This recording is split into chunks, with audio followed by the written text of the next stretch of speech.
안녕하세요. 청춘공감의 아나운서 전은주입니다. 앞으로 대한민국 청년들에게 실질적인 도움이 될 만한 정보를 모아서 제대로 전달하겠습니다. 청춘공감만 구독하면 청년 정책 완벽 정리 문제 없겠죠? 청춘공감 첫 소식입니다. 지난 3월 25일부터 접수가 시작된 청년 구직활동 지원금에 대한 관심이 날로 높아지고 있습니다. 올해 신청 가능한 인원이 8만 명을 이미 넘어서서요. 신청 단 이틀 만에 9만 명 이상이 신청했다고 하는데요. 청년 정책의 뜨거운 감자, 청년 구직활동 지원금에 대해서 자세하게 알아보겠습니다.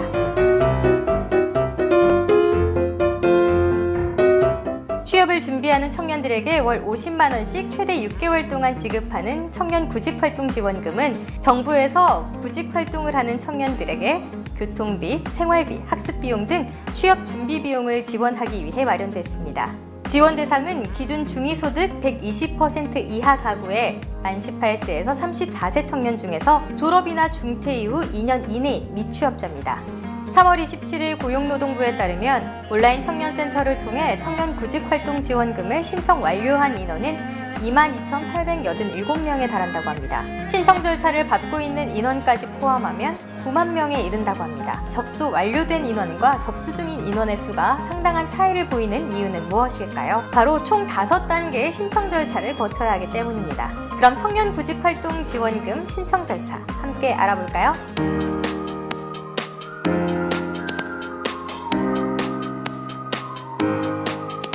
첫 번째, 온라인 청년센터 홈페이지와 모바일 어플리케이션을 통해 신청이 가능합니다.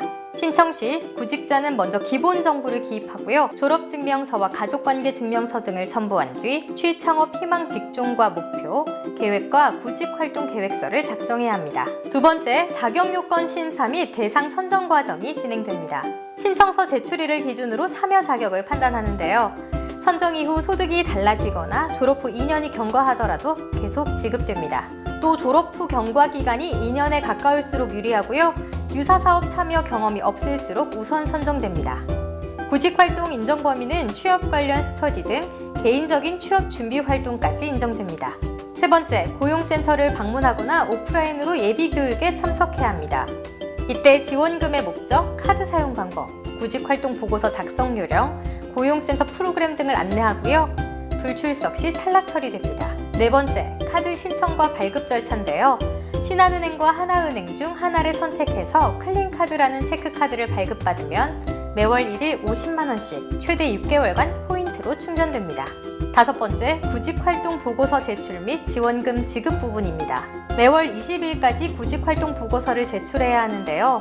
이 보고서에는 구직활동 여부, 지원금 사용의 특이사항 등을 작성해야 합니다. 지급된 포인트는 클린카드로 충전되고요. 현금 인출은 어렵습니다. 그리고 노래방, 유흥주점, 성인용품점 등 취업과 관련 없는 업종에서는 사용이 불가합니다. 3월 25일부터 3월 31일까지 신청한 구직자의 결과는 4월 15일 발표가 됩니다. 지원금 신청은 선착순이 아닌 월별, 지역별 수요를 예측해서 할당하고 있기 때문에 전국적으로 6만여 명 이상이 탈락할 것으로 보입니다. 탈락자는 다음 달에 재신청을 할 수 있습니다. 선정된 지원자는 생애 1회 지원이기 때문에 중복 신청은 불가하다는 점 잊지 마세요.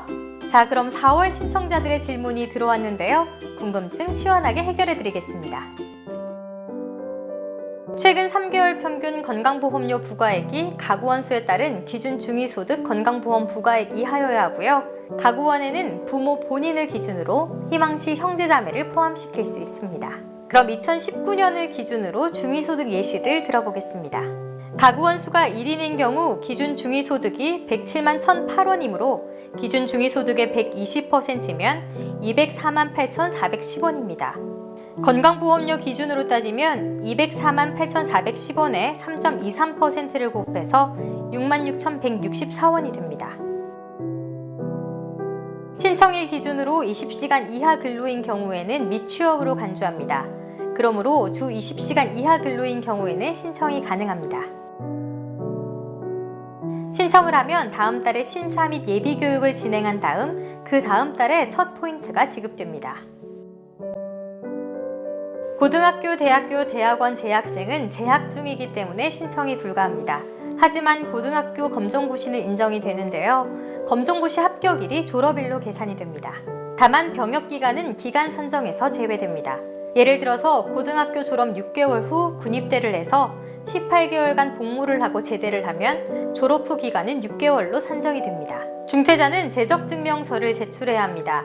다만 방송통신대학, 사이버대학, 학점 인정제는 중퇴를 인정하지 않고요. 졸업을 해야만 지원이 가능합니다. 지금까지 청년 구직활동 지원금에 대해 자세히 알아봤습니다. 좀 도움이 되셨나요? 구독하신 모든 분들 4월 15일에 꼭 선정되길 바라겠습니다. 다음 이 시간에는 청년 내일 채움에 대해 알아보겠습니다. 지금까지 청춘공감의 아나운서 전은주였습니다. 고맙습니다.